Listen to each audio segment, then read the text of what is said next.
The NASCAR Craftsman Truck Series and NASCAR Whelen Modifieds took on the Magic Mile, while ARCA saw mudslinging and insults hurled at the Illinois State Fairgrounds. NASCAR Mexico made their return to Puebla, and NASCAR Brazil tackled their first true oval race, as well as the Ayrton Senna circuit as the Cars Tour ripped around Anderson. A weekend full of bent fenders and bent tempers in the rear view for us to discuss. Hello and welcome to episode 28 of Grid Rising. My name is Tanner Smith, one of the editors of PitboxPress.com, and along with me as always is my co-host Matthew Bro from Grid Network TV. A big thank you to our Patreon investors over here on the side of the screen: Colin, Deshelle, Mark, Robin, David, Matthew, Crystal, Nico, Adam, and our two newest members, Mango and Patrick. We very much appreciate your monthly contributions to the Grid Network, and if you'd like to join in on the Patreon or join us as a member of our YouTube channel, links for those will be in the description below. In addition to that, if you're looking to make a bit more of a one-time contribution, you can get your name put on the leaderboard below by submitting a YouTube super chat or buying us a coffee. Jamie is currently hitting the leaderboard with 5, though I think that number should be higher. But anyway, all that to say, moving on, we would also love it if you followed us on social media. We're on pretty much every major platform, and you can keep up with our content schedule and when we intend to do our shows. Obviously, we have Grid Rising on Monday, Grid Tonight on Wednesday, and then Grid Wrap Up at the end of the weekend's events. So you won't want to miss any of the things that we have cooking up here at Grid Network, including, obviously, our most talented photographers, Joe and Nicole. They were able to go to the Portland race weekend a few weeks ago and get some incredible pictures from that event. You'll definitely want to go over to gridnetworktv.com to check those out. And if you're going to be in Milwaukee this weekend for the doubleheader IndyCar race, I will also be there covering it. So if you're at the races this weekend, definitely, come out and say hi. I'd be happy to chat with any of our viewers. But with all that out of the way, let's head on to the NASCAR Craftsman Truck Series as they headed to New Hampshire for their regular season finale prior to the start of the chase. And after yet another pole position, Layne Van Rigsbergen rode to victory yet again in dominant form, a series-leading 6th victory of 2026. Entering the chase, Matthew, is he the man to beat? I think without a doubt, 1,000%. I'm not going to say I have as much confidence in him as I did Corey Heim, but I would say pretty damn close to that, to be honest with you. I think in the last couple of years of the NASCAR Craftsman Truck Series, there's always been 1, 2, 3 guys maybe that you would be like, I definitely think he can contend for a title, especially when there was the old playoff system.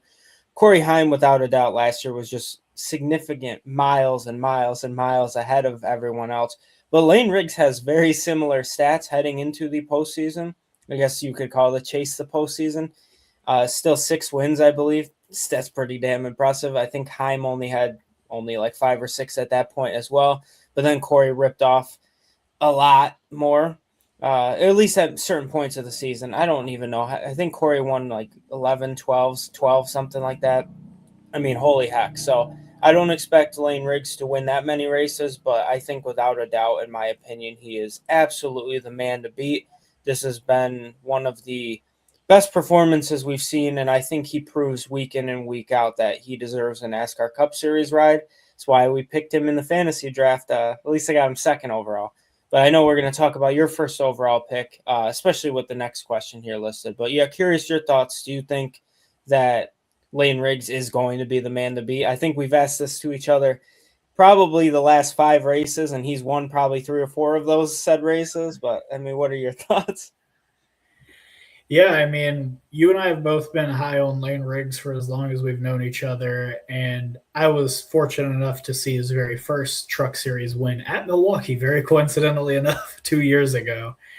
And it has been very impressive to see how he has continued to develop in the Truck Series, where we've been led to believe by a large throng of the fan base that the Truck Series is irredeemable and it's an awful place that is nothing but chaos and nothing but carnage all the time. And I just think the Truck Series gets a really bad rap. I'll be honest with you. I think the O'Reilly Series has more loose cannons and darts without feathers than the NASCAR Craftsman Truck Series at this point.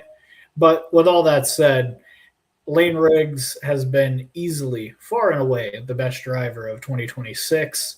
I obviously don't know what his, what his prospects are for the title because we have to actually do the races and run them first. But he performed admirably last postseason, did not make the final race, but was very competitive at Phoenix in that event. And I think that given that he's not going to have to compete against Corey Heim for most of these events, he's got a really solid shot to secure a title this year and give Front Row Motorsports something very, very big to add to their resume as an organization.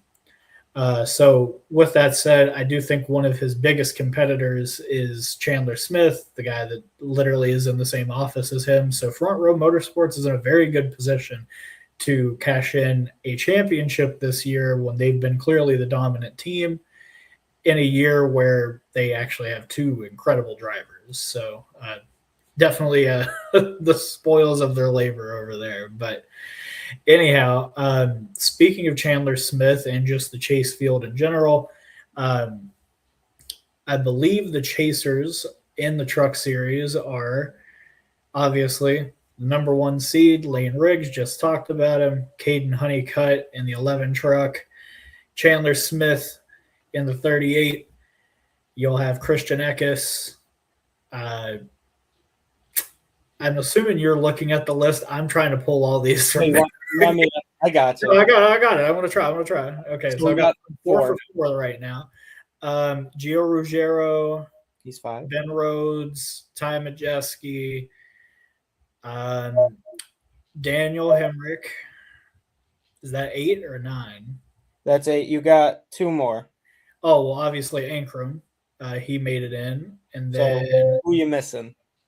I'm looking at the running order now to figure it out. Green Enfinger, of course. Yes. Beautiful. Okay, cool. Wow, good for me going 10 for 10. But anyway, of those 10 drivers with the remaining slate left, Matthew, who do you think is the dark horse to contend for this title in the event that something happens to Layne Riggs or in the event that somebody absolutely lights a fire when the iron needs to be struck the hardest? I think there's 2 guys. I mean, I realistically only think there's 4 guys that could win this championship just based on how they are. I mean, as drivers, right?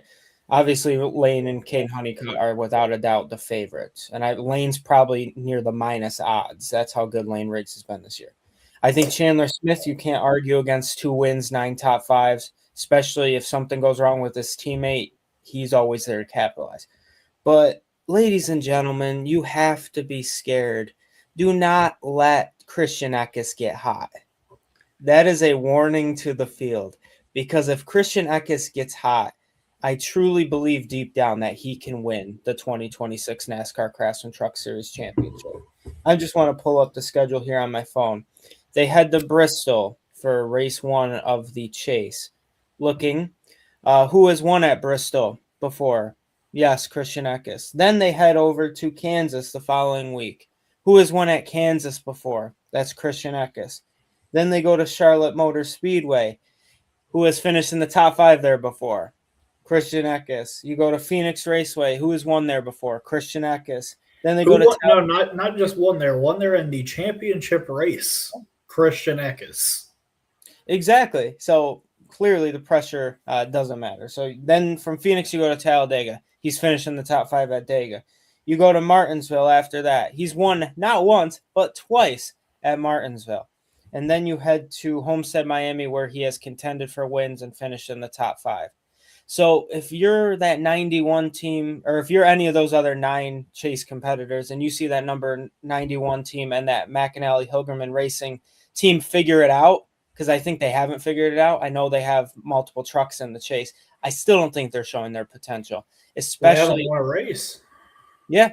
So especially don't let Christian Eckes get hot. I think he is a dark horse for this championship. See, took my answer, man. Dang. Add to it.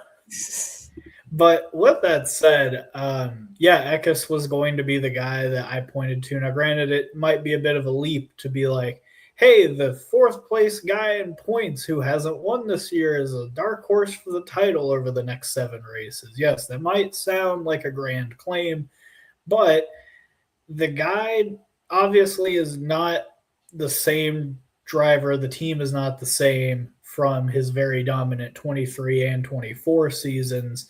So that's why a lot of folks are probably not as hot on him right now. But with that said, I mean, Dave Ellens is not some sort of slouch. I mean, the guy's been in the sport for some time and clearly knows his way around a race truck. So I would say for him to have had to come back down to this series, rebuild a team that didn't exist last year, and basically start from scratch, I would say what he's been able to accomplish has been super, super impressive. And as such, as Matthew very eloquently pointed out, he's won at or contended for wins at practically every single track they're running at. And that should give him and that 91 team a lot of confidence. That said, I mean, Ty Majeski, obviously the 2024 champion, has had a ton of adversity this season, whether it be mechanical or just being at the wrong place at the wrong time. He's had that happen a ton. But when he's on, the 88 team looks like the 88 team of old. And Majeski looks like the driver he was 2 years ago when he charged to a championship. So it'll be just about keeping the wheels on the 88 car more or less for the next 7 weeks than anything else. But the last driver I wanted to spotlight was Daniel Hemrick. Granted, a NASCAR champion at his in his 2021 season with JGR in the O'Reilly Series.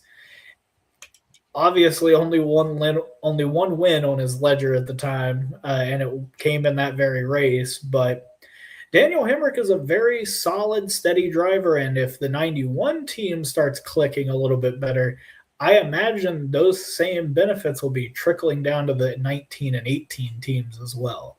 And as I mentioned, Hemrick, when you give him the right talent and the right people around him and give him some good circumstances or even modest circumstances, he tends to make well out of it. So all that to say, the MHR truck should be considered a threat, though they haven't won this year.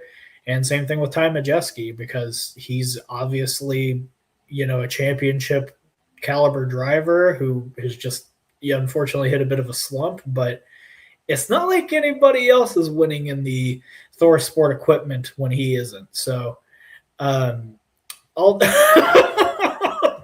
you got frozen there for a second. Anyway, yeah, all that to say, no disrespect to anybody, and I'd say anybody that made it into this chase has a very solid shot of winning this title. I mean, with it only being 10 drivers, it's only a 70-point gap from first to 10th. So it'll be really interesting to see how the postseason plays out. But we'll be doing more of a formal prediction show, hopefully here closer to the end of next week. So stay tuned for that. But all that to say, the next NASCAR Craftsman Truck Series race will be at the Last Great Coliseum to kick off their championship chase. Of course, I am talking about Bristol Motor Speedway. Coverage begins at 8 p.m. Eastern Time, September 17th, which is a Thursday for those of you out there keeping score, on Fox Sports 1. You definitely won't want to miss that. The Truck Series at Bristol is always absolute cinema, so you'll definitely want to tune in for that. But Matthew, there was a second support series up in Loudon this weekend. Tell us about it. Yeah, absolutely. The NASCAR Whelen Modified Tour was up in Loudon, New Hampshire. One of my first ever NASCAR sanctioned events I attended as I don't even know how old I was, 9 or 10, I think, at that point. But anyway, they held the Mohegan Sun 100 right after the Truck Series race at New Hampshire. Big trouble early, though, for points leader Patrick Emmerling as he blew a tire a few laps into the event. He ended up riding the wall and ending in 30th. Absolutely took an axe right to his championship lead that he had built up. He did momentarily fall to 4th in the standings because his other competitors were running well. However, pole sitter Austin Beers, who is his title rival, led a bunch of laps and then got spun towards the end of this race and finished outside the top 10, which is very rare for him. He ended up 19th, which then resulted in just a 1-point lead for the new championship leader in Austin Beers.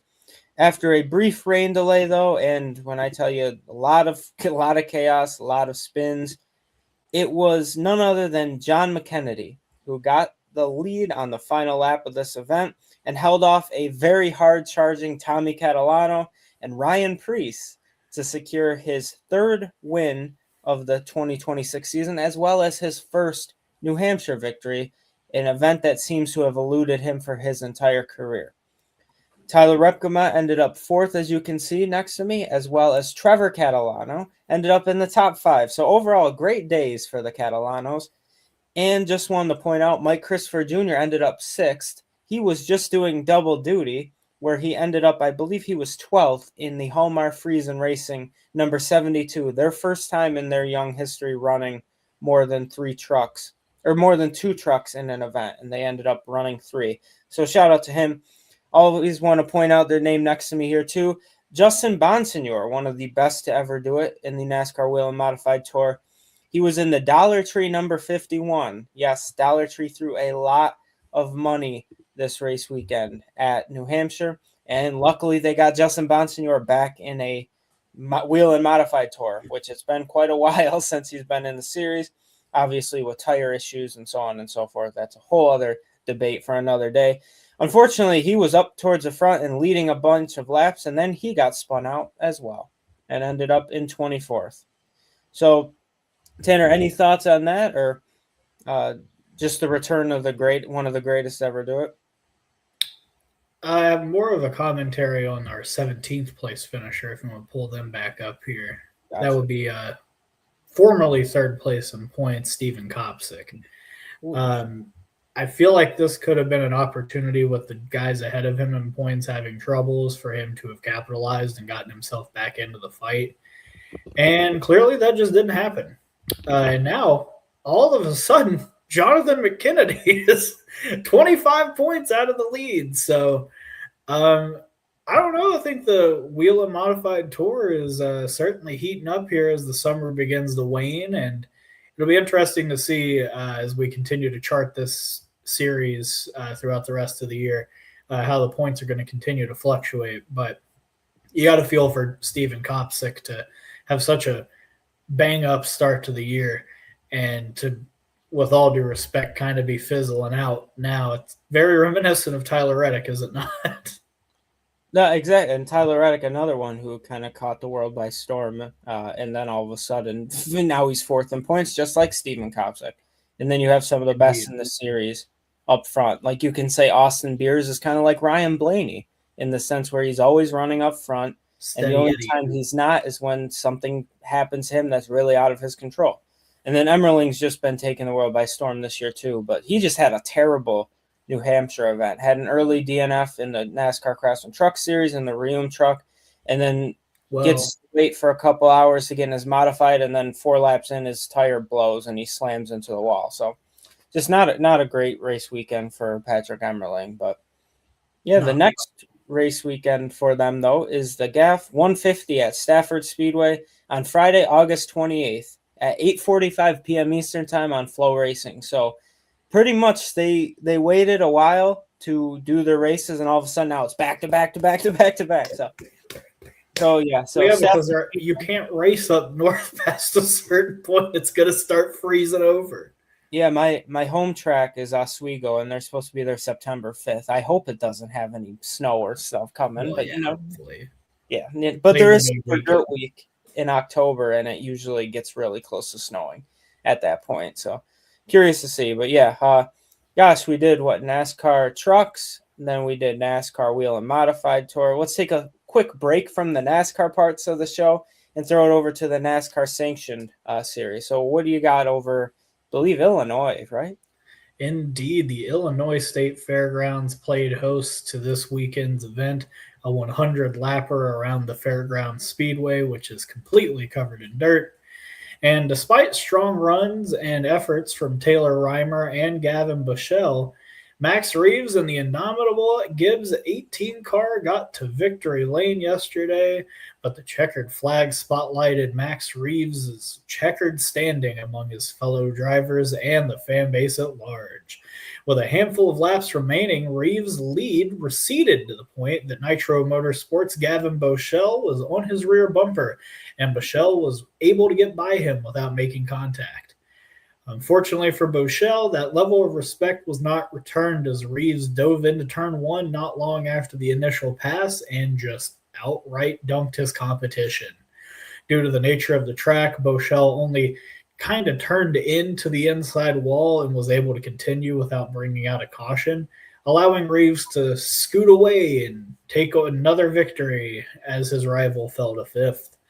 Immediately following this, Boschele gave Reaves the number one salute on the cooldown lap, and each driver gave different opinions on the incident. Reaves wasn't able to parse out if he'd even made contact with Boschele in his post-race interview, but shrugged it off with a, "If I did it, my bad," and ultimately kind of made light of the situation in practically every way that he could, talking about how this was the loudest on the boo meter that he'd gotten and highest decibels for boos that he'd ever received.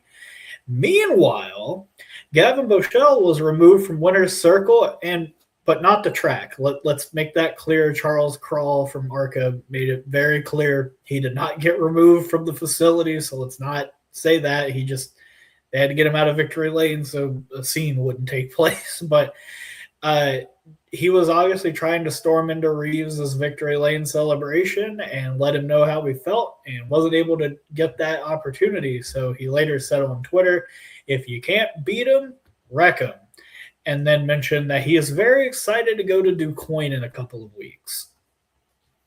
Defending Truck Series champion Corey Heim took to Twitter as well to call out ARCA as a whole, specifically saying, "At ARCA, race officiating is pitiful."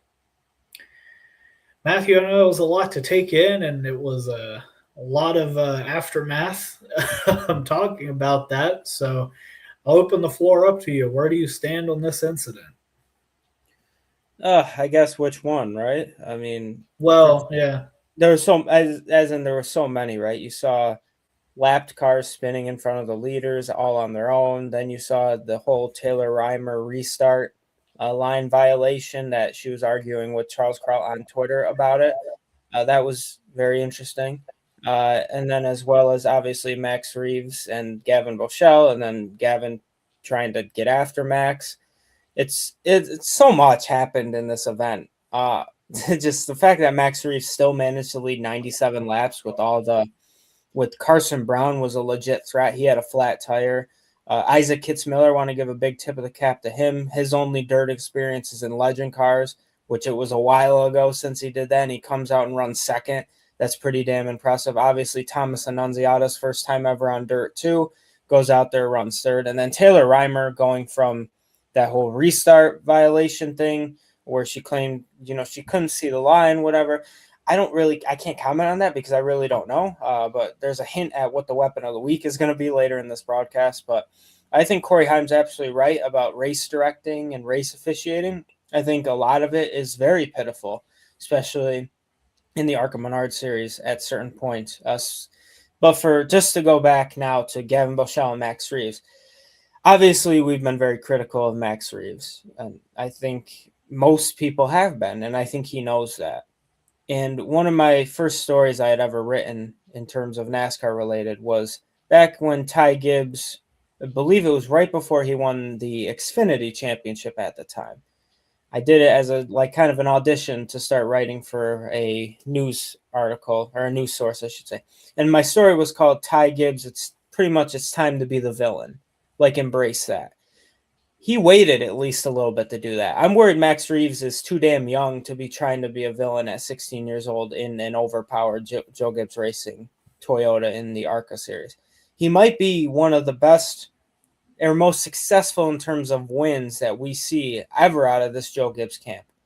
But I still don't know how far he's going to. I know Cookout obviously is there, Victory Junction. It was pretty awesome for them to get that win. But I don't know how much his attitude about that is going to let him propel it to the next levels. I worry that people are going to have it out for him just by the way he acts on track. And that worries me a little bit. And I don't believe he really got like into Gavan Boschele. I think they either almost touched or maybe pushed the momentum there. They did touch on the straightaway, but then going into the turn, I know the video in slow motion, it didn't really show that Gavan like got hit at least hard. However, it seems like the kid has been a magnet to these incidents, whether it's with Tristan McKee, whether it's with, and usually he's on the offensive end of it. So yeah, it's just, I don't know. It's just, those are kind of my thoughts on Max Reaves. I think the kid's going to keep winning races. I mean, it would be hard not to in that car. Yeah. I would say he's still a top, out of all those drivers listed, he's still a top 5 driver, I would say, in the series without a doubt in my mind. But the equipment definitely is helping him out there. I just, sucks. I really wanted to see more parity in this race because it was on dirt, but Isaac Kitzmiller had the lead for like 20 seconds, I think. Taylor Reimer had the lead for a brief second on the restart. And then Carson Brown obviously was making moves. And then Gavan Boschele had the lead for half a straightaway until he obviously got spun, but still ended up 5th. So happy for him, obviously. But yeah, I think this kind of reminds me, not to keep talking, of ARCA beef that we're probably going to forget about. Like all of us forgot about Jesse Love and Sammy Smith beefing. I think we're going to probably forget about this Boschele and Reaves beef just because they're both Toyota drivers. And I really don't think Boschele is going to do something to Max Reaves on track because that would kind of be silly at this point. But you can't really fight him either because I think Boschele's like 18 and Reaves is still 16. So I don't know what he's trying to do, but I think the expletives and the middle finger out the window is good enough for Boschele right now. But he said, I'll see you in Du Quoin. So yeah, sorry for the long answer there, but I'm just curious. That's kind of my thoughts about it. I hate to, trash a child, but I mean, he's not really a child, but he's acting like one in a lot of ways. But yeah, that's kind of what I got. Yeah. So I want to start by saying that I acknowledge that Max Reaves is 16 years old, and I remember how I was at 16 years old.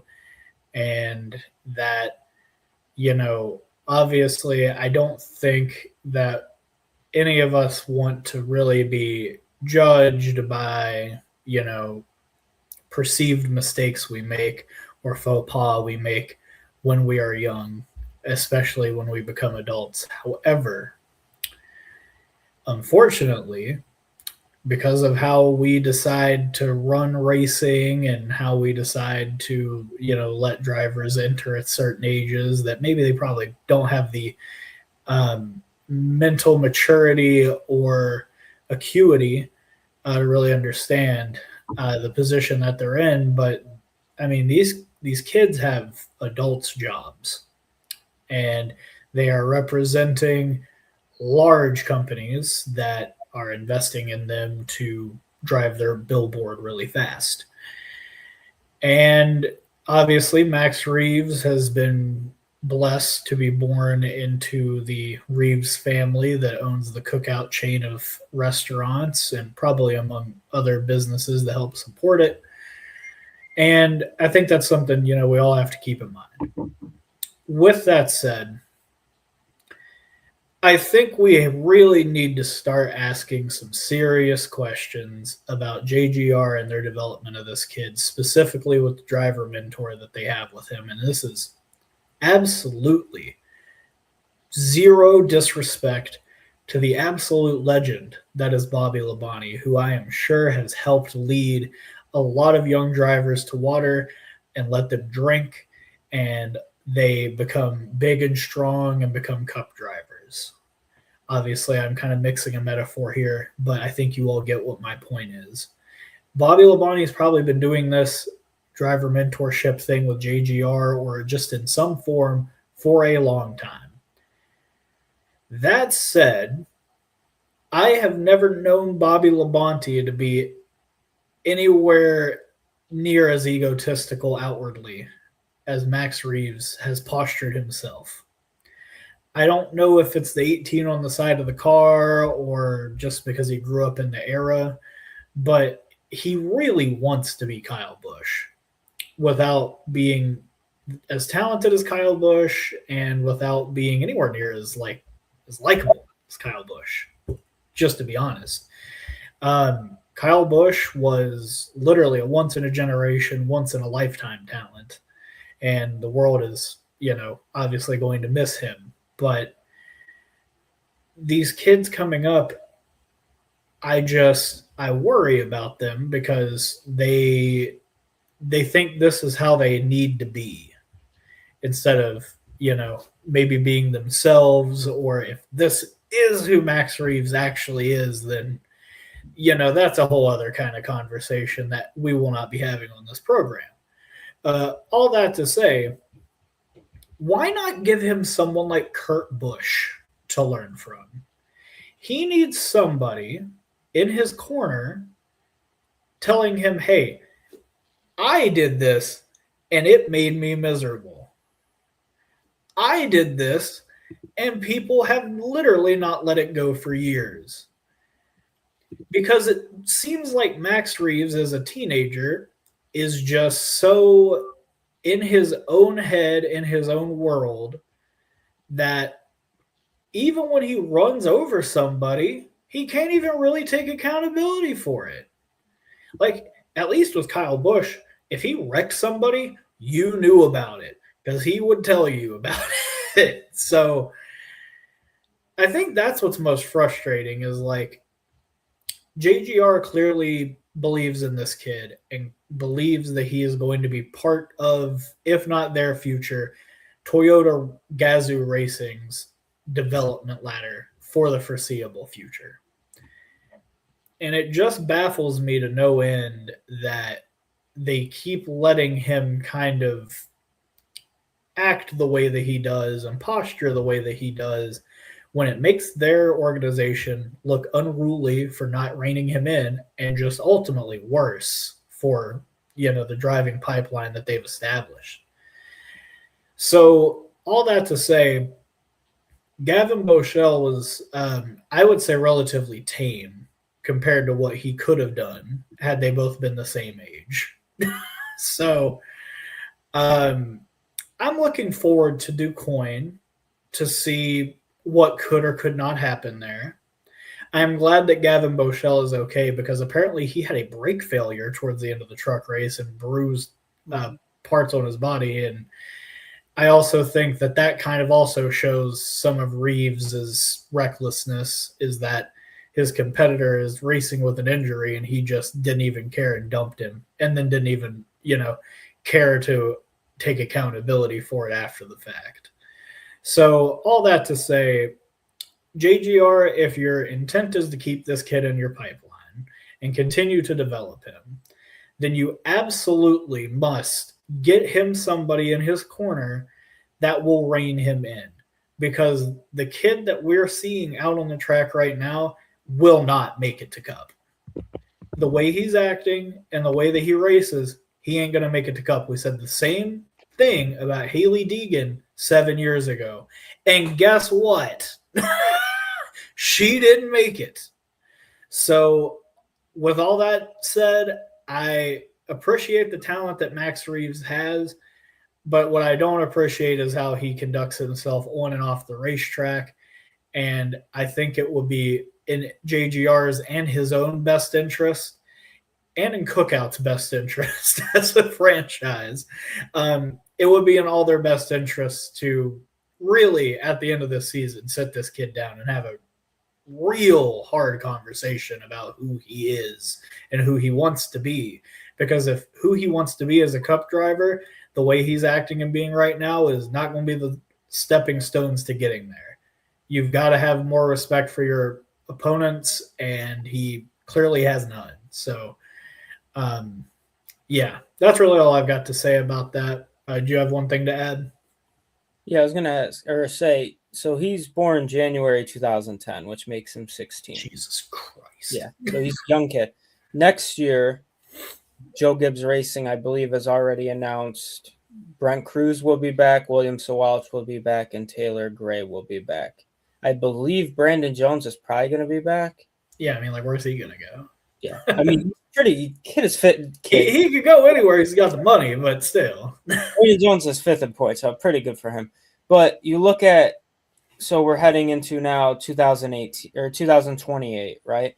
You have Brent Cruz probably is going to go to the Denny Hamlin number 11 Cup car. Or will be in his third-ish year of O'Reilly, whichever one. Yes. So if somebody else, like say Sawalich moves on or Gray moves on, that leaves an open spot for a January 6th, which means he will be 18, so he could run Daytona, as in Max Reaves. Does Max Reaves automatically get that Joe Gibbs Racing O'Reilly seat come 2028? Or does like Gio Ruggiero end up going there eventually? Because he did pretty decent in his 4 races. At least I thought he did for somebody with no, obviously, O'Reilly experience this year. So I was just going to ask you as a sidebar, do you think Max Reaves is almost kind of like how everyone's saying Brent Cruz is going to definitely be in the 11 in 2028? Do we think Max Reaves is definitely going to be in either the 18 or the 19 or the 20 or the 54 come 2028 in the NASCAR O'Reilly Series? Or do you think they're kind of like, we'll see what happens? They're probably in the we'll see what happens category. It's far too early down the road with his career in ARCA and whatnot to really get like a true like sense of the kind of driver he's going to be. Not only that, he hasn't even been able to run an intermediate track yet and won't be until January 6, 2028. So all that to say, I think that it's possible that if they are allegedly opening up a 5th 11 car next year for Caden Honeycutt, we have heard that as a rumor swirling around. That would be cool. It's possible that they throw Reaves in there towards the latter half of the schedule and some smaller tracks to get him some, at bats to see what he's got. But I don't know. I guess we'll just have to see. But just going to hit some comments here. Joe, excited to have you talk about me at the track this weekend. Me too, Joe. I'm very much looking forward to it. Amber saying that she likes the music at the start and mentioned that it is a doubleheader at Milwaukee this weekend. And Indy Next is going to be there, folks. So we'll be covering that too next week. Jamie, Max Reaves is a self-centered, extremely self-centered egomaniac. I mean, most 16-year-olds are. I know that might not be in good taste to say, but like, neither ones you know. I think I was pretty chill when I was. I said most. I didn't say I was. I didn't say anybody like specifically was, but like a lot of teenagers don't really think farther past like 5 seconds ahead of them and are very into what they're doing, which is okay. At that age, that's just kind of what I expect. Reaves is in for a surprise if he competes against any Cup guys in the Craftsman and O'Reilly series.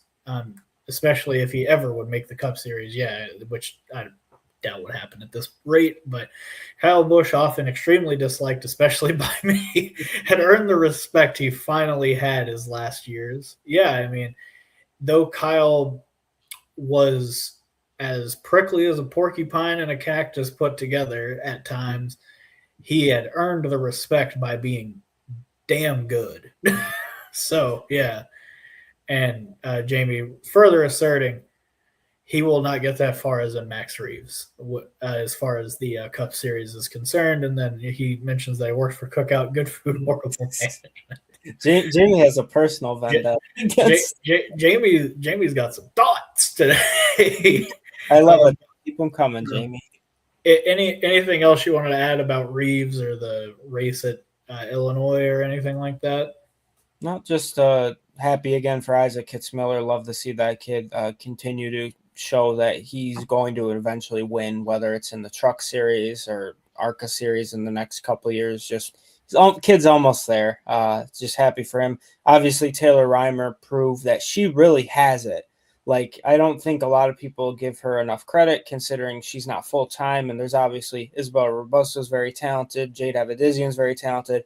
Layne But I think in the same car, also very talented. exactly, and I just feel like they sleep a lot on Taylor Reimer. I know she's in a PRG car now lately, but still. I mean, for her to go out there and drive through the field after getting penalized and finish in the top 5 again, just tip of the cap. Very impressive. Yeah. But that's all I got for ARCA, at least today. Oh, and Jamie also saying, I tell it how I see it, guys. That's fair. That's what we try to do here too, bud. But anyway, if you're looking for more ARCA Menards Series action, they are heading to Madison this week for the Atlas 200. Coverage begins Friday, August 28th at 9 p.m. Eastern Time on Fox Sports 1. So you definitely won't want to miss that. There might be more bent fenders and bent tempers there. But with that out of the way, we're going back to NASCAR, and we're headed south for Puebla as the NASCAR Mexico Series paid another visit to the 1 mile short track where a number of drivers mixed it up at the front. An incident between Ruben Garcia Jr. and Herman Quiroga, both multi-time series champions, saw Garcia penalized, but the damage was done for Quiroga as he missed out on the chase. Very tough scene for that crew. But at the front, the race came down to a green-white checker where Rodrigo Rejon took home the victory in his Lightning McQueen-inspired livery, with Max Gutierrez and Irwin Vences rounding out the podium.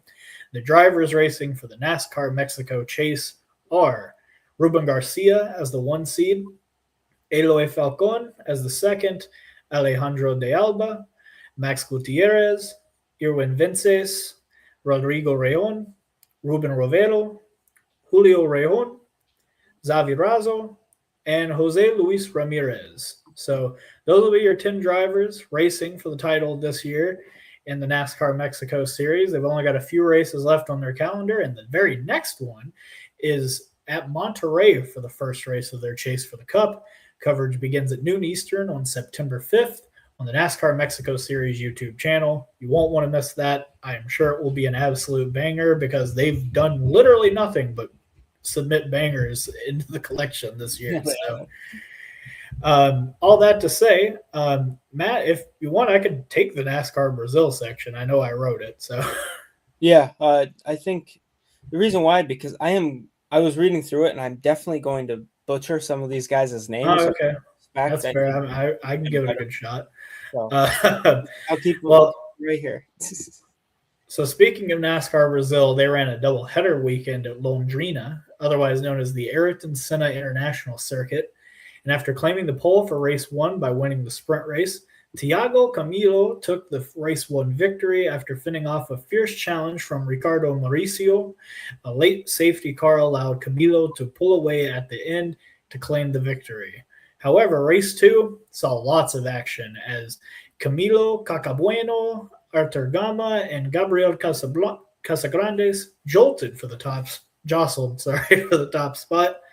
Cacabueno led the race coming into the final lap, but a slip on corner exit leading onto the back straight allowed his competitors to pounce. Camilo swung out to go side by side underneath, but it was Gabriel Casagrandes going outside of both drivers down the straight, taking the lead and the win. Camilo finished 2nd, Gama 3rd, and Bueno, unfortunately, after leading for much of the race, came home 4th. However, I do want to go back because while we were off for a week earlier this month, NASCAR's Brazil Series also ran a weekend on Cuiabá, the first purpose-built oval where Gabriel Casagrandes claimed the first stage win, but the race came down to a fight between Artur Gama and Felipe Tozo. Tozo hung on to Gama's rear bumper for the last few laps, poking and prodding to find his way around Gama's green Camaro, but a last-second lunge into the final corner didn't stick, handing the win to Gama, and it was absolutely amazing. And if you all are able, definitely go back onto their live streams on the NASCAR Brazil YouTube page and check that out because it was a phenomenal finish. And if you can believe it, this oval that I'm talking to you about, very oddly shaped, but it's larger than Talladega. Like we're talking about over 3 miles of racetrack. But anyway, if you're looking to watch a little bit more NASCAR Brazil going forward, they'll be back in action at Corvetto on September 20th on their YouTube channel. So you'll definitely want to click in for that. They've been putting in exciting race after exciting race, and everybody should be pretty stoked about what they've got going on down there. But Matthew, I know the Cars Tour had a date this weekend, so tell me what happened in Anderson. I will. Yeah, I'm just showing these Brazil results. I know the reason why I'm still showing them is it took so long and it was so difficult to find these, might I add. And then NASCAR. Dude, yeah, it wasn't even on their website. I was like looking for the results. I was like, where do I go? That and the fact that I'm pretty sure we have previewed NASCAR Brazil multiple times and they have yet to, I haven't seen any message. Like we just look at the results and we're like, oh, they just didn't race. And I think that's what keeps happening. And I worry about them because it's either we're not, what's the best way to describe? I guess we're not either paying enough attention or they are just kind of pulling fast ones on us. But yeah, so just wanted to shout out our CEO, Joe Samaniego, for getting these graphics done for us. That's kind of why I just wanted to show them again. But yeah, so I will get right into the zMAX Cars Tour. They were at Anderson Motor Speedway. So the zMAX Cars Tour, they held the Bennett Equipment and Supply 225 at the aforementioned Anderson Motor Speedway, where the Pro Late models had their 100-lap feature and the late model stock cars had their usual 125-lap feature. So to start in the Pro Late models, it was all Mr. Brody Monahan. Just want to give him a big shout out here. Brody Monahan just put on a belt to behind performance in this event, as well as Connor Jones was the runner-up here, and then TJ DeCaro with a hard-fought podium finish. Just, I believe this is one of Brody Monahan's first wins in the series, so I want to give him a big shout-out. And some other notable names that maybe I might know more about, but I think a lot of you viewers will know as well. Guys like Jimmy Renfrew Jr. made the trip down from the New Hampshire area, gets a top 5 immediately. Mason Walters has been a contender for at least even the owner's title, I believe, last season. Comes out, gets a top 5. Then directly was Rodney Dallas Jr., another talented driver. Jack Baldwin, another young kid. Just overall great days for them. Trayton Lapsovich didn't have a great start to his day, but we'll talk a little bit more about him in the next one. So the Pro Late model race, it was kind of just, it was only 12 cars in the event, which that kind of worries me a little bit. The fact that they only had 12 cars out there for a big event like a zMAX Cars Tour race. But anyway, this is where it gets very exciting. So heading from the 100-lap Pro Late model feature, that was a belt to butt for Brody Monahan, we go to the late model stock car feature where Chase Burgesson was on his way to his first career late model stock car win in just his second start in the late model stocks in the zMAX Cars Tour. Then he got a flat tire, and that changed everything. His 20-car gap quickly became a 3-car gap. And then with about 2 laps to go, all of a sudden it was a 3-way battle for the victory. There was a daring 3-wide move with Connor Jones going one way, Carson Lofton going the other way. That saw Carson Lofton prevail. I mean, the kid's been through a lot this season, obviously new ride. And then to go on and earn his first zMAX Cars Tour victory in the late model stock cars, with shout out to Mike Darn Racing. That team's earned it. I've worked with them before on that side of things. So just really happy for that organization to get it done. A heartbroken Burgesson ended up in third, while Connor Jones, yet again, another runner-up finish for Connor. So the kid, he's coming very close. I also want to pull up this comment. Jackie Boy and the Canadian Trayton. Yes, both of them, well, at least Trayton did double duty. Obviously, Jack just ran the Pro Lates, I believe. And then we're going to touch on your other comment here, Duke, so I'll be right there. I do want to bring up this video. I'm not sure if Tanner had seen it yet. Well, I've seen it. You have so this finish. I had to download it. This video, it is courtesy of Flow Racing. It's about 40 seconds long. So I am going to play the finish with Chase Burgesson, Carson Lofton, and Connor Jones because it was so damn awesome. So once again, here's the video courtesy of Flow Racing. Problem, your race leader with 2 to go. Connor Jones is there. They may be battling for the win here in a matter of laps. Ferguson is bottoming out. He's so slow. Jones is catching him. Lofton is there as well. They can both see it out their windshield. Coming back to the white flag. Jones is going high. Lofton's looking low. 3 wide for the lead as Ferguson struggling to try to get back to the checkered flag. 1 lap to go. Lofton into the back of him. 3 wide off in turn 2 for the final time. Connor Jones on the top. Ferguson drives it in deep. So does Lofton. And Carson Lofton off in turn 4 is going to steal it at Anderson. If you don't like that, don't even watch. I mean, Literally. What an incredible move by Carson Lofton to go out and get your first win. And just heartbroken, obviously, once again for Chase Burgesson. I tweeted immediately or posted, Carson or do you believe what you just saw? And I got a like from Mr. Dale Jr., which was pretty cool on social media. So that means a lot for somebody who has like no followers. But anyway, that was very, very exciting. And I just want to point out Duke's comment here about I was literally about to hit it, but yeah. Yeah, so one of the most notable things about this event, besides that incredible finish, was the drama that unfolded between Tyler Reif and Landon Huffman, where Reif seemed to have an issue and kind of essentially destroyed Huffman. I mean, there's no doubt about that. He pretty much ran him right over, destroyed him. But then the two got into it after, and Huffman, being Landon Huffman, kept calling Reif a spoiled rich kid and just kept doing this to him, saying these spoiled rich kids don't know how to drive, blah, blah, blah. And then they ended up being separated. I don't think they were ever going to physically fight. I think Reif kind of went over there just to talk about it, and it was just one of those things where I don't think either of them were going to be like, oh, I'm sorry for that or whatever. It's like, I didn't mean to say that. Yeah, just a lot of tension for them. So, Tanner, just curious your thoughts on the, I guess if you wanted to say the finish quickly, but more so into the Tyler Reif and Landon Huffman incident. Well, our good friend Jay has stopped by to say that's the closest I've ever seen to the opening race in Cars 1 finish I've ever seen IRL. Beautiful scenes. Yeah, no kidding. Also, Jay might be joining us at some point in the very near future to talk about their trip to Washington, D.C. for the Freedom 250 yesterday. So very much looking forward to their article about it and then hopefully maybe getting them on the show at some point very soon. But it was a good day for Landon. It was going well before that. It certainly was going well before that.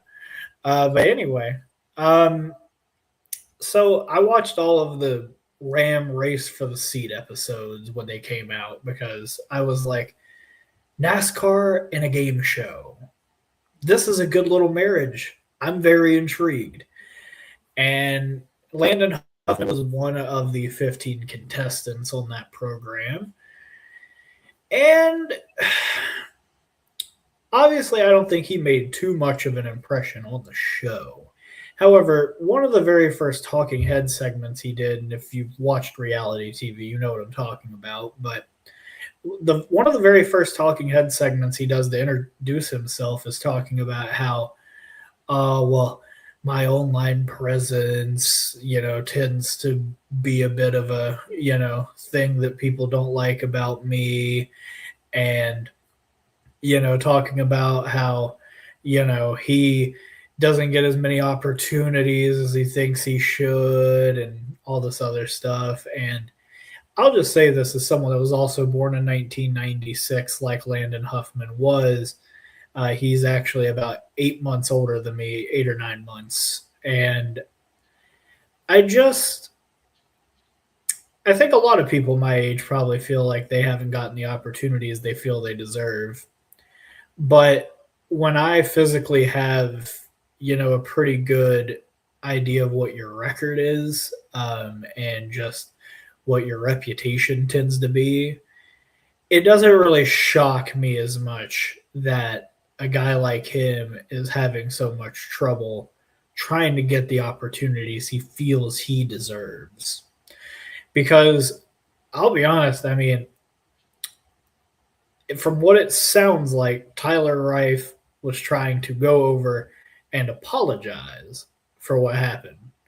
And instead of, like an adult, trying to have a conversation about it, I know he was probably pissed off, which I can't really say I blame him for. His car got destroyed. But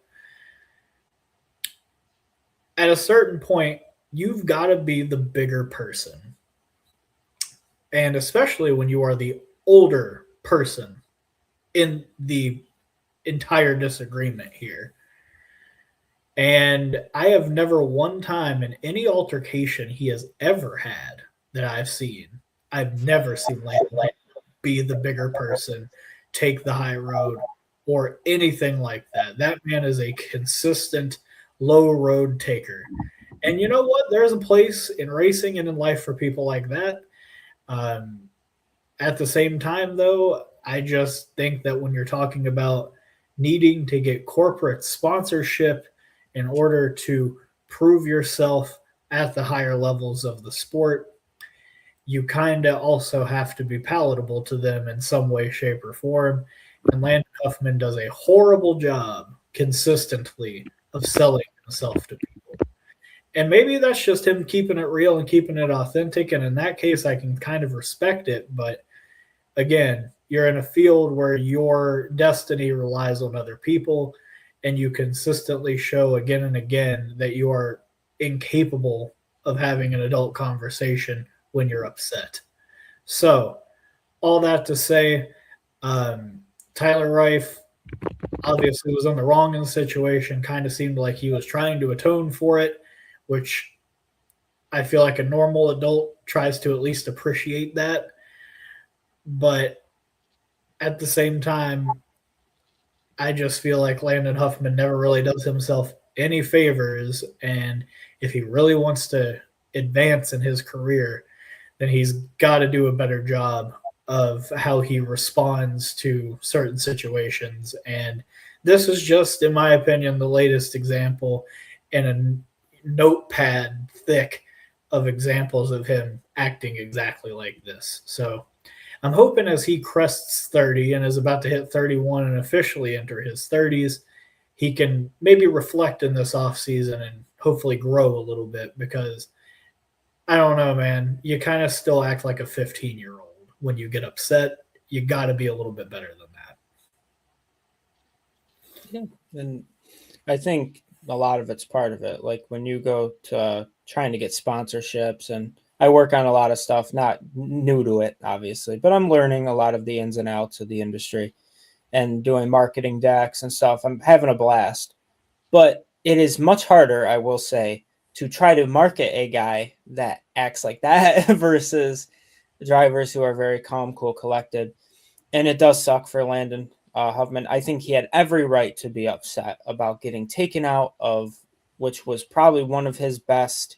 Believe it was the first time this season that he's been relatively close to the top 5 or top 10. Just not a great year for the team. He's got one win in 56 starts in the Cars for late model stock. I think this is one of the most competitive series in late model racing, so it's not easy. And I don't think Landon Huffman's really ever been in top tier equipment either. So I think a lot of his comments can be fair in some ways. But the constant spoiled rich kid, poor me BS is just unfortunate to see. I mean, there's been times where Dale Jr. and High Rock Vodka gave him the World Series of Asphalt and 5 car store races as sponsorship. There's been times where a.k.a. Garrett Mitchell, Cletus McFarland was on the car that in this race. So he's got friends with money. It's just unfortunate for him he doesn't have that same money. And yes, it's money goes a long way in this sport. But I think to constantly complain after racing the zMAX Cars Tour for 10 years about not having the money and just the spoiled rich kids coming in and coming out is just the same tune that's not doing anything. Obviously, I'll never experience what he's been able to experience, but just looking on the outside looking in, I know he's got the nickname, quote, resident complainer. And I quoted that just now. I believe it was a motorsport.com article. So I didn't pull that one out of my butt, I promise. But yeah, I mean, he's very truthful. And I think we have to respect the fact that he's always willing to speak his mind. But sometimes it's just like, yeah, that's where the sigh comes in. It's like sometimes I appreciate the authenticity. We don't really see enough of that, but Jesus Christ. Sometimes you just don't need it, I feel. But sometimes authenticity is not what pays the bills. and that's not even saying you got to be inauthentic. Maybe you just got to learn how to channel the authenticity a different way than you currently do it. Yeah, and that's the unfortunate thing. And unfortunately, he did get an opportunity to race a truck, and then obviously DNQ'd it in I think it's Henderson Motorsports number 75. So, and he's raced before in NASCAR. He's raced twice in ARCA as well. 5 truck races, I believe. Yep, 5 truck races too. Looking at a nice website here, one of my favorite sources. But yeah, just overall not a very good day that went wrong, that was out of his control. With Tyler Reif, I think, was at fault for the accident. There's no ifs, ands, or buts about it.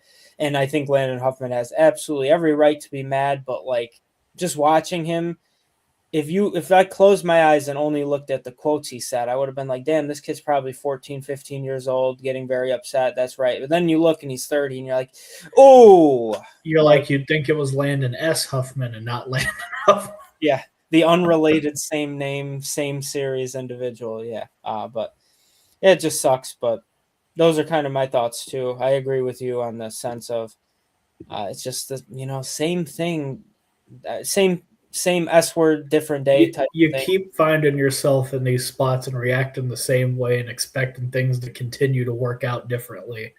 That's the definition of insanity. You got to wise up or figure it out.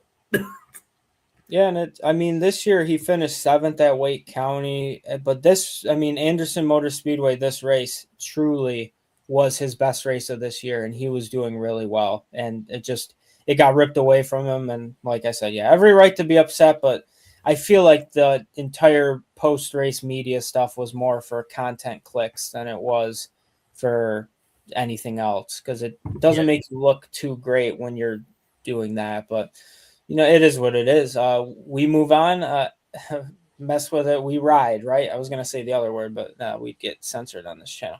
But yeah, so lots of chaos in the car store, with obviously one of the best finishes that we've seen in this series in quite a while, as well as some drama a little bit unfolding too. But so the car store, they will be back in action at Florence Motor Speedway on Labor Day race weekend. The first green flag for the event will wave at 7 p.m. Eastern time on Friday, September 4th, with all the on-track action between the pro lates, late model stocks, I believe legend cars. They will be on flow. I also want to shout out one of my drivers I work with, Nathan Williams. Favorite track is Florence Motor Speedway. Just not last week, but the week prior, earned his first career legend car victory after 2 years of trying, and it came at Florence. Just kind of, I think he led every lap too. So I just want to give a big shout out to Nathan Williams mentioning Florence. I think he's going to be back for that event too, so I'm really excited for him. But Tanner, that's all the main content we have for today. I guess let's go to the next segment. Yeah, let's clean up these comments as well. Okay. Duke saying the Freedom 250 had like a Indy 500 race pomp and circumstance. Yeah, Jay was telling me that they had flyovers for 3 straight hours. That's pretty sick, though. If you're into that kind of thing. Yeah. Ram was giving it to Minnie. We could totally talk about this show at a certain point. I would love to, because I have some thoughts about how that was run. But I would say for the most part, Minnie did earn the seat. I do think, though, that part of earning it was making certain people like you, and he was better at that than everybody else. Wasn't Tanner Reif on that show? Tanner was in that, yeah. How funny. Not me, but the other Reif sibling. Yeah, how funny is that? But yeah, I just want to add that to this. I almost wonder if he if Landon and Tanner Reif had like beef in the house. I don't remember. I remember him having beef with Trevor Ward. I think that was his name. I don't think I watched the series throughout. Oh, okay, yeah, you should. It was interesting.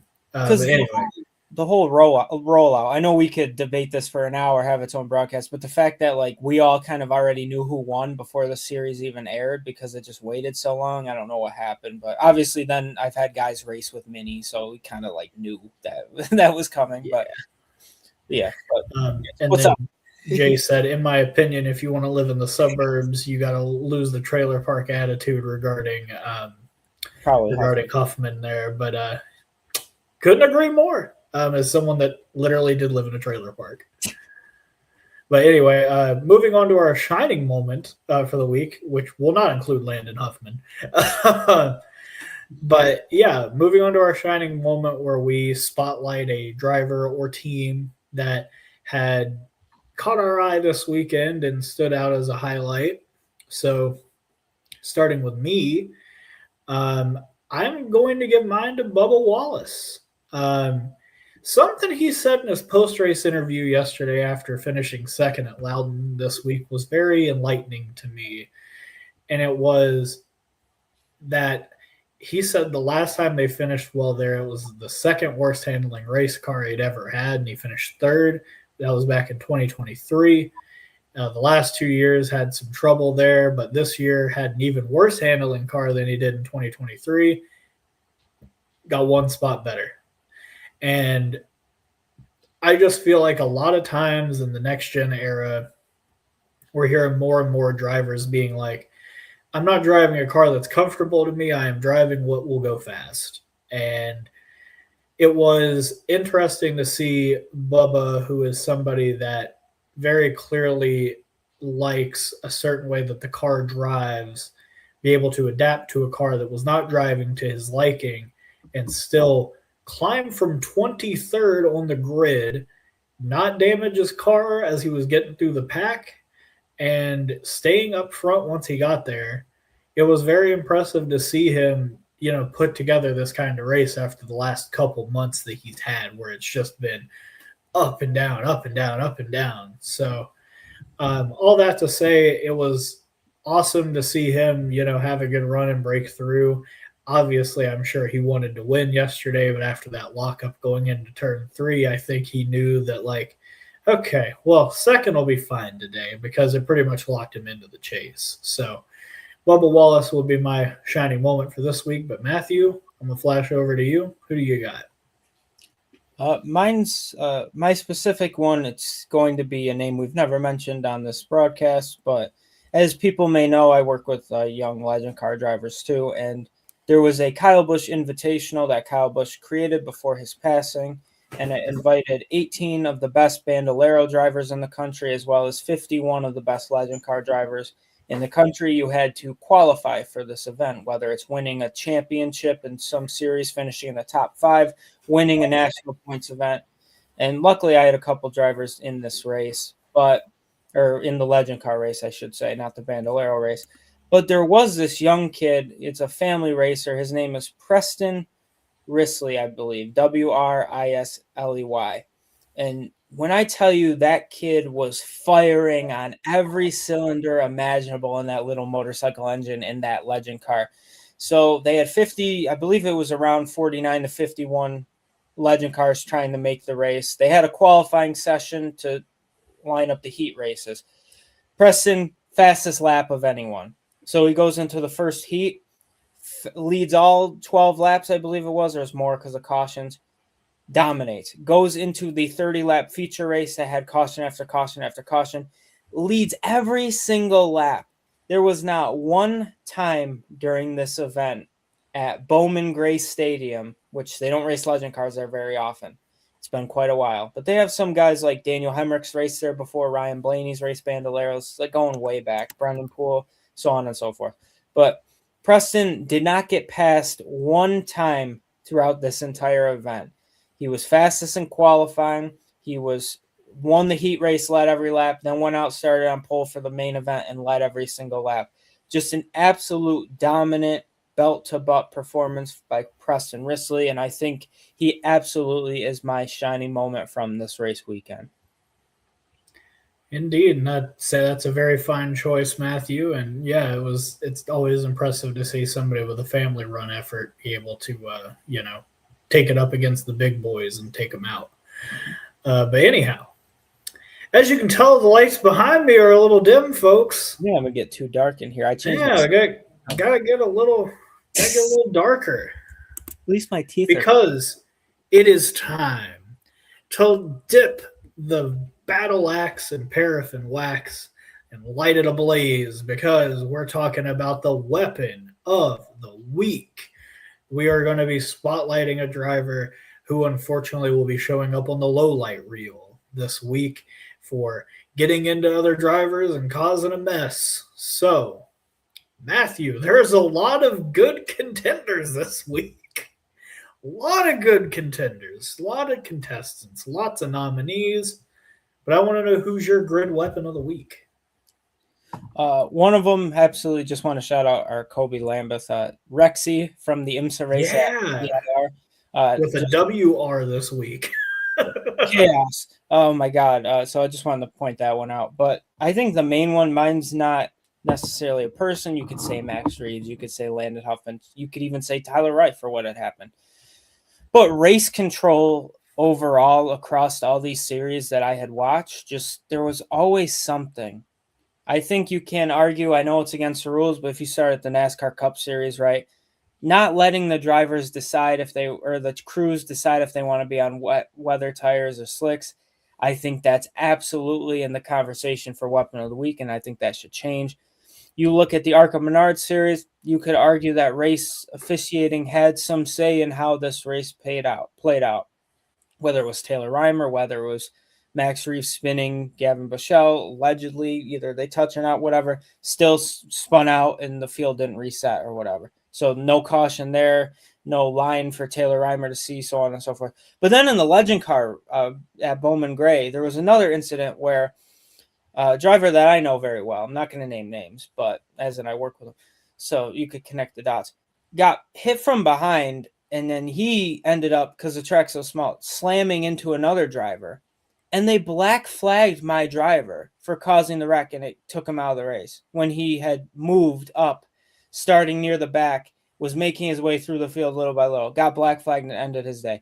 So just a very unfortunate for race officiating, especially in an invitational event like that there's no points involved. They're just racing in honor of one of the greatest to ever do it, who has same like mentorship with that Joe Ryan race car team.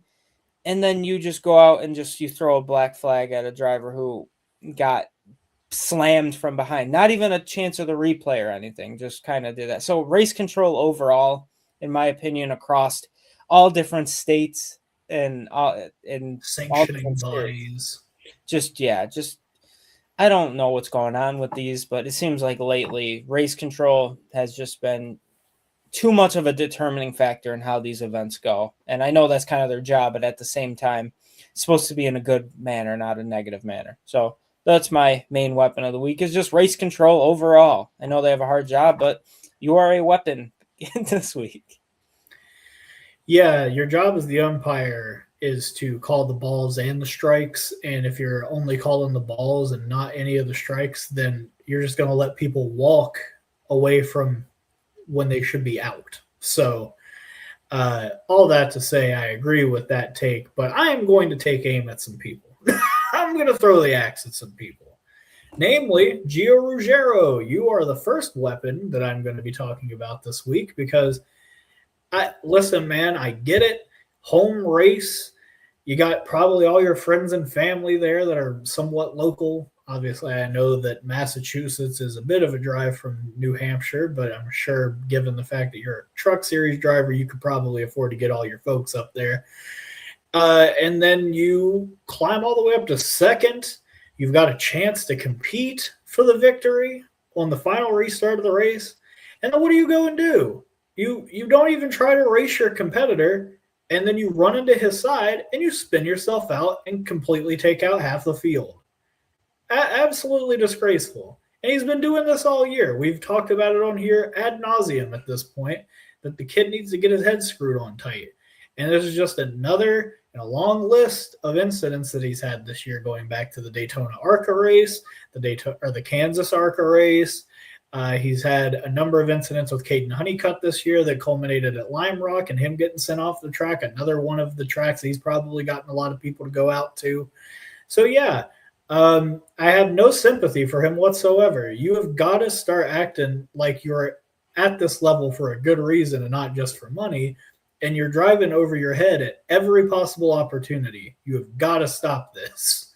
Landon Huffman, we've already gone into him. Max Reaves, we've already gone into him, but you're both winning Weapon of the Week this week. Another one that should be going on the board, Michael McDowell. No idea what he was doing there with Riley Herbst. Just completely cleaned the kid out for no good reason, and had apparently been leaning on him for several laps before that. And the people that were like, oh, well, the 35 came down on the 71. Yeah, when they were trying to turn into the corner.